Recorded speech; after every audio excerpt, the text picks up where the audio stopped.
Kanekal cross వద్ద ఉన్న doctor BR Ambedkar గురుకుల పాఠశాలలో నీటి సమస్య తీరకపోగా మరింత జటిలమై విద్యార్థులు దుర్గంధం మధ్య నరకయాతన అనుభవిస్తున్నారని తల్లిదండ్రులు ఆదివారం ఆందోళనకు దిగారు. 650 మంది విద్యార్థులు చదువుతున్న పాఠశాలలో నీరు లేక బాత్రూమ్, టాయిలెట్లు దుర్గంధంతో నిండిపోయాయి. విద్యార్థులు రోగాలను బారిన పడుతున్నారు. కొద్ది రోజుల క్రితం వార్తా కథనాలు వచ్చాయి. అప్పుడు తాత్కాలికంగా ట్యాంకర్లతో నీరు పంపారు. అయితే ఆ తర్వాత పరిస్థితి యథాతథంగా మారింది. దీంతో ఆదివారం పిల్లలను చూసేందుకు వచ్చిన తల్లిదండ్రుల వద్ద విద్యార్థులు తమ గోడు వెళ్లబోసుకున్నారు. కొంతమంది అయితే తమ పిల్లలను ఇంటికి తీసుకెళ్లారు. ప్రిన్సిపాల్ను అడిగితే మీకు ఇష్టమైతే ఇక్కడ ఉంచండి, లేకపోతే తీసుకెళ్ళండి అంటూ నిర్లక్ష్యంగా మాట్లాడారని ఆవేదన వ్యక్తం చేశారు. ప్రభుత్వం అధికారులు ఇప్పటికైనా స్పందించి తక్షణమే చర్యలు తీసుకోవాలని, విద్యార్థులకు నీటి కష్టాలు తీర్చాలని తల్లిదండ్రులు డిమాండ్ చేశారు. కసు కూడట్లేదంట, జీతాలు ఇవ్వలేదనేసి అందుకు పిల్లల్ని ఇంటికి పిలుచుకెళ్తున్నాము. జ్వరాలు వచ్చేసినాయి, డెంగ్యూ ఫీవర్స్ వస్తున్నాయి, మళ్ళీ మలేరియా వస్తున్నాయి. అసలు చాలా వాష్రూమ్స్ అయితే బయటే కూర్చుంటున్నారు.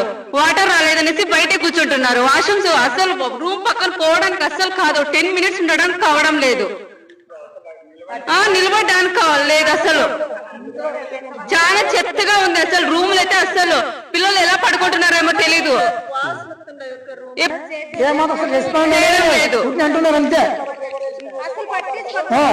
వాళ్ళు చెప్పిన రోజు ఒక రోజు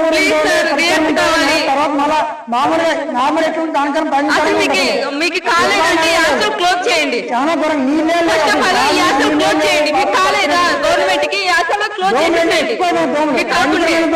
పిల్లలు 8 క్లాస్ పిల్లలు అంట 16 మంది పిల్లలు దోమలు కుట్టి జ్వరం వచ్చిపోయినారంట పిల్లలు. హాస్టల్ మీకు గవర్నమెంట్ మాకు కాదు హాస్టల్ కి డెవలప్మెంట్ చేయడానికంటే హాస్టల్ క్లోజ్ చేసేయండి. మీ పిల్లల్ని గవర్నమెంట్ స్కూల్లో విలేజ్ లో చదువుకుంటాము. మేము వారం వారం వచ్చి చూసుకొని పిల్లల్ని బాధపడి మళ్ళీ ఇంటర్కి వారం వారం పిలుచుకొని పోయి మళ్ళీ పిలుచుకొచ్చి ఒక 2 days కన్నా మళ్ళీ పిలుచుకొచ్చేది అదే జరుగుతుంది మాకి. అందుకు క్లోజ్ చేయండి మీకు కాలేదంటే, లేకుంటే 1 month లో డెవలప్మెంట్ చేయండి. అదే మీ నుంచి కోరుతున్నాము. తెలుగుదేశం నాయకులు, తర్వాత వ్యవసాయ market yard chairman Hanumanth Reddy, తర్వాత ఆనంద్, మిగతా తెలుగుదేశం నాయకులు వచ్చేసి అప్పటికప్పుడే 2 రోజులు పరిష్కారం చూపారు. 2 రోజులు 3 రోజులతో చూపారు.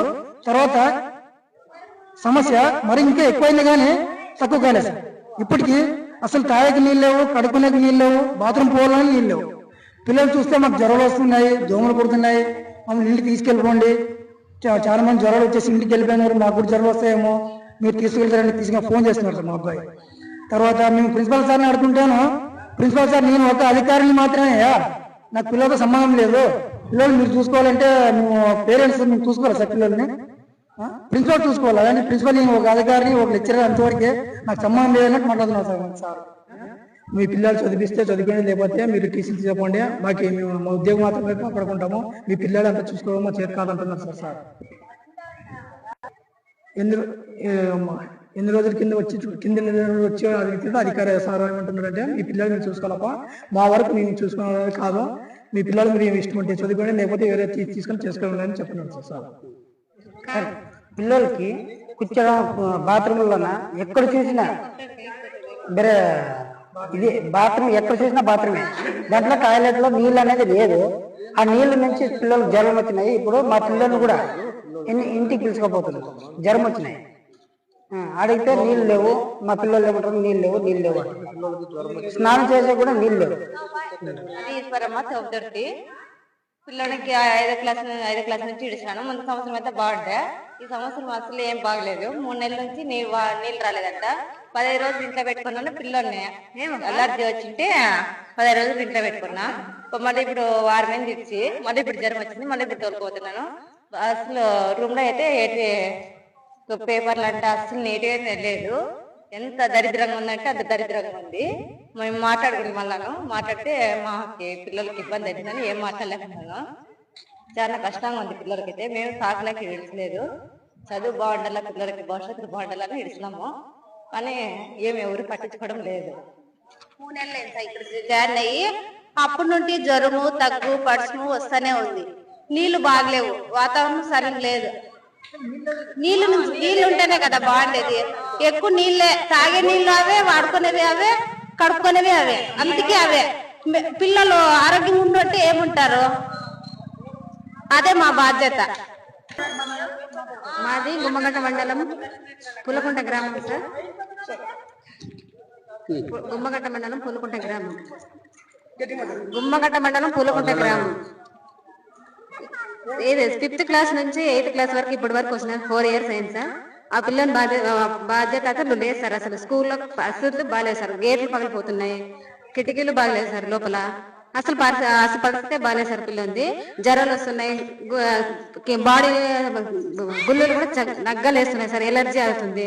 ఎన్నిసార్లు పిలుచుకోపోయినా ఎన్నిసార్లు పిలుచుకొచ్చినాయి సార్ స్కూల్లోకి, అయినా ఎవరు పట్టించుకోండి. ప్రిన్సిపల్ చెప్తే మీరు ఇష్టం ఉంటే వదిలేండి, లేకపోతే తీసుకొని బయటికి పోండి. పిల్లలు ఎప్పుడైనా ఏమైనా పంపించాలన్నా కూడా మేము ఎంత రిక్వెస్ట్ చేసుకుంటున్నాం సార్ అంది, అయినా కూడా వాళ్ళు పట్టించుకోవడం లేదు సార్. అది ఇప్పుడు పరిస్థితి నీళ్లు లేవంట 3 రోజుల నుంచి. అది నీళ్లు అదేమి వస్తున్నాయో లేదో తెలియదు సార్. అప్పుడు వాళ్ళు తాగడానికి నీళ్ళు ఎలా వస్తున్నాయి సార్, ఎలా తాగుతారు వాళ్ళు? అది కొంచెం మీరు పట్టించుకుంటే మేము పిల్లల బాధ్యత ఇక్కడ వదిలేసిపోతున్నాం సార్. అది మాకు బరువే కాదు సార్ ఇక్కడ వదిలేసిపోయేది. కొంచెం ఆ పిల్లల బాధ్యత కొంచెం పట్టించుకోండి అని మేము కోరుతున్నాం సార్. నీళ్ళు అయితే చాలా ఇబ్బంది కదా పిల్లలకి. ఆ నీళ్లు పట్టుకొని చూస్తే వాటర్ బాటిల్ పచ్చిగా వస్తాయి నీళ్ళు ఎట్లా తాగుతారు అసలు? చాలా ఇబ్బంది. బట్టలు ఉతికే కావే, పాత్రలు కడిగే కావే, వాళ్ళు తాగేదానికి కావే, స్నానానికి కావే, బాత్రూమ్ పోయే కావే, అన్నిటికీ అవే. పిల్లలు నీళ్ళు అంటే చాలా ఇబ్బంది. ఫస్ట్ నేను ఏంది లేకున్నా ఒక్కట అన్నం లేకపోయినా సర్దుకుంటాం, కానీ నీళ్ళు లేకపోతే చాలా కష్టం. పిల్లోడైతే ఇంటర్ ఫస్ట్ ఇయర్ నీళ్ళు లేవని గొడవ నేర్చున్నాడు అసలు. అందుకోసమే తెచ్చి ఇది చేస్తున్నాను. కొంచెం ఫుడ్ గానే అంతే. అసలు కొంచెం ఇంత నీళ్ళు లేదు. మొన్న వాడు దీంట్లో ట్యాంకర్ నీళ్ళు వేసినారంట. ట్యాంకర్ నీళ్ళు వచ్చేసి మొన్న అంతా అట్లే వచ్చేసింది.